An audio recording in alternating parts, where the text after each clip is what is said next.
24 മുമ്പ് മസ്റ്ററിങ് ചെയ്തിട്ടില്ലെങ്കിൽ സെപ്റ്റംബർ മാസം മുതലുള്ള പെൻഷൻ മുടങ്ങും. അപ്പോൾ എല്ലാ ആളുകളും അക്ഷയ കേന്ദ്രങ്ങളിലെത്തി 25 മുതൽ മസ്റ്ററിങ് പൂർത്തീകരിക്കണം.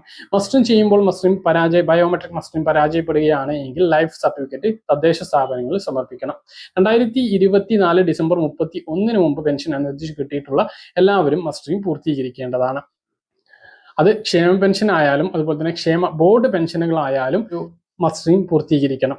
അപ്പോൾ ഈ ഒരു സമയത്ത് ബയോമെട്രിക് മസ്റ്ററിങ് പരാജയപ്പെടുകയാണെങ്കിൽ ലൈഫ് സർട്ടിഫിക്കറ്റ് സമർപ്പിക്കേണ്ടത് സാമൂഹ്യ സുരക്ഷാ പെൻഷൻ ഗുണഭോക്താക്കൾ പഞ്ചായത്തുകളിലും വിവിധ ക്ഷേമ ബോർഡുകളിൽ നിന്നും പെൻഷൻ വാങ്ങുന്നവർ അതായത് ക്ഷേമനിധി ഓഫീസിലുമാണ്. അപ്പോൾ ഈ കാര്യം എല്ലാ ആളുകളും ശ്രദ്ധിക്കേണ്ടതാണ്. ഇതോടൊപ്പം മറ്റൊരു പ്രധാനപ്പെട്ട അറിയിപ്പ് അടുത്ത പെൻഷൻ വിതരണത്തെ കുറിച്ചാണ് പറയാനുള്ളത്. അടുത്ത പെൻഷൻ ജൂൺ മാസത്തേതാണ്. അത് നേരത്തെ ലഭിച്ചേക്കും എന്നുള്ളതാണ് വിവരം. അതിന് തെരഞ്ഞെടുപ്പ് കമ്മീഷന്റെ അനുമതി വേണം. ഇപ്പോൾ ഇലക്ഷൻ പെരുമാറ്റച്ചട്ടം നിലനിൽക്കുന്നതുകൊണ്ട് തന്നെ അനുമതി ഇല്ലാതെ സർക്കാരിന് പെൻഷൻ വിതരണം ചെയ്യാനാകില്ല. മുമ്പ് ഈ